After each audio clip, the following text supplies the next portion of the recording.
Hello दोस्तों, आज हम लोग इन्वर्स ट्रिग्नोमेट्री फंक्शन की कड़ी में प्रिंसिपल वैल्यू निकालना सीखेंगे। ठीक है, प्रिंसिपल वैल्यू से रिलेटेड थ्योरी मैं आपको पिछला वीडियो में ही बता चुका हूं। तो आज हम लोग एनसीईआरटी बुक से एक्सरसाइज नंबर 2.1 से प्रिंसिपल वैल्यू निकालने के लिए सीखेंगे। इसमें पहला क्वेश्चन मैं बता चुका हूं। आज हम लोग दूसरा क्वेश्चन का सोल्यूशन स्टेप बाय स्टेप सीखते हैं। आइए देखते हैं दूसरा नंबर का क्वेश्चन का सोल्यूशन। यहाँ पे देखिए क्या बोल रहा है कि find the principal value of cos inverse √3/2। Find the principal value of cos inverse √3/2। Question बहुत इजी होते हैं। इस तरह का क्वेश्चन आपके एग्जाम में 2 नंबर के लिए, 4 नंबर के लिए, 1 नंबर के लिए ऑब्जेक्टिव किसी भी रूप में पूछ सकता है। तो इस तरह क्वेश्चन को बनाने के लिए सबसे पहले आप लिखिए जो दिया हुआ है उसको। क्या बोल रहा है? Cos inverse √3/2। ठीक है, तो सबसे पहले इसको मान लीजिए कि लेट जो दिया रहेगा उसको थीटा मान लीजिए। Let cos inverse √3/2 equal to, अब थीटा मान लो। ठीक, अब इसको जो थीटा मानिएगा ना, इसको इक्वेशन 1 का नाम दे दीजिए। ठीक, चलिए अब यहाँ पर एक चीज़ बताइए कि आपको थ्योरी से मैं स्टार्टिंग से ही बता रहा हूँ कि अगर कहीं लिखा रहेगा cos inverse x equal to theta, cos inverse x बराबर थीटा, तो यहाँ से अगर आपसे पूछा जाए कि बताओ रे बाबू x बराबर क्या होगा, तो x बराबर क्या हो जाएगा, ये इन्वर्स वाला उधर चला जाएगा तो इन्वर्स हट जाएगा इधर से, तो ये हो जाएगा कॉस थीटा। ऐसा, तो कुछ ऐसा यहाँ पर आपको दिख रहा है। कॉस इन्वर्स x की जगह सिर्फ क्या है, √3/2 और इक्वल टू थीटा सेम है। तो यहाँ पर x पूछा जा रहा है, तो यहाँ पर क्या पूछा जाएगा, √3/2। तो यहाँ से अगर आपसे पूछा जाए कि √3/2 बराबर क्या होगा, तो ये कॉस वाला उधर चला जाएगा तो इन्वर्स से तो इन्वर्स हट जाएगा, तो ये हो जाएगा कॉस थीटा। ठीक, अब इसी को थोड़ा सा सीधा करके लिख लो, अच्छा लगेगा देखने में। ये हो जाएगा कॉस थीटा बराबर √3/2।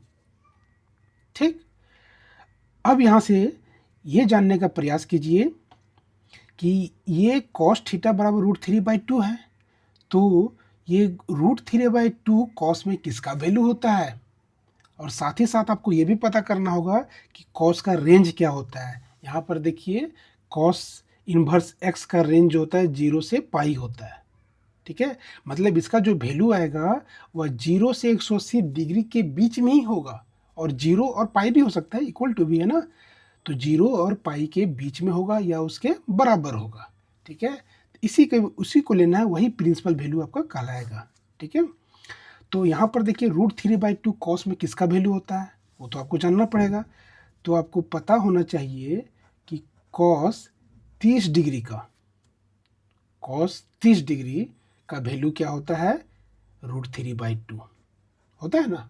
कॉस 30 का वैल्यू √3/2, और इसी, अगर ये डिग्री में है 30 डिग्री, तो इसको रेडियन में क्या ले सकते हो, 30 डिग्री को आप इसी को ले सकते हो, कॉस 30 को क्या ले सकते हैं, पाई/6, पाई/6 से लिख सकते हो ना। तो आप कॉस 30 डिग्री बराबर √3/2 बोलो या कॉस पाई/6 बराबर, दोनों देखिए है √3/2। तो आप यहाँ पर देखिए, अब यहाँ √3/2 के जगह पर, इसके जगह पर कॉस पाई/6 लिख सकते हो। ठीक है, अब ये पाई/6 मतलब 30 डिग्री, तो क्या 30 डिग्री 0 से पाई के बीच में आता है, तो 0 से 180 डिग्री के बीच में आपका, देखिए 0 से 180 के बीच में क्या 30 डिग्री है। ठीक है, अगर है तो ये आपका प्रिंसिपल वैल्यू के रूप में आएगा, तो इसको सेट कर सकते हो यहाँ पर।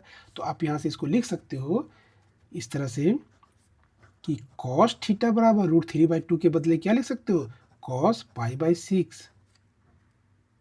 ठीक है, अब यहाँ पर देखिए ये भी कॉस है, यहाँ भी कॉस है, लेकिन एंगल दोनों का अलग अलग है, तो इस एंगल को आप बराबर कर सकते हो। कॉस को काटना नहीं है, काटा नहीं जाता है, क्योंकि ये मल्टीप्लाई में नहीं है, इसका एंगल है। ठीक है, तो आप इसको इस तरह लिख सकते हो, थीटा इक्वल टू पाई/6।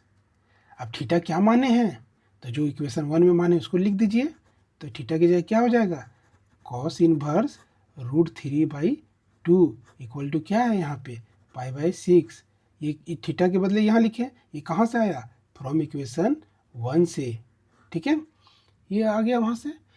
अब यहाँ पर देखिए कॉस इनवर्स √3/2 इक्वल टू पाई/6 मतलब 30 डिग्री, इसके रेंज में आ रहा है। ठीक है, तो यहाँ से अगर आप जानकारी के लिए लिखना भी चाहिएगा तो इसको लिख सकते हैं कि कॉस इनवर्स x का जो रेंज होता है, उसका जो परिसर होता है वह 0 से क्या होता है, कॉस इनवर्स एक्स का 0 से पाई होता है। इस तरह भी ले सकते हो क्लोज ब्रैकेट में, दैट इज ये भी लिख सकते हो कि कॉस इनवर्स एक्स का जो वैल्यू होता है वह 0 से बड़ा और बराबर और पाई से छोटा और बराबर होता है। ठीक है, तो क्या 0 से पाई के बीच में पाई बाय 6 आता है?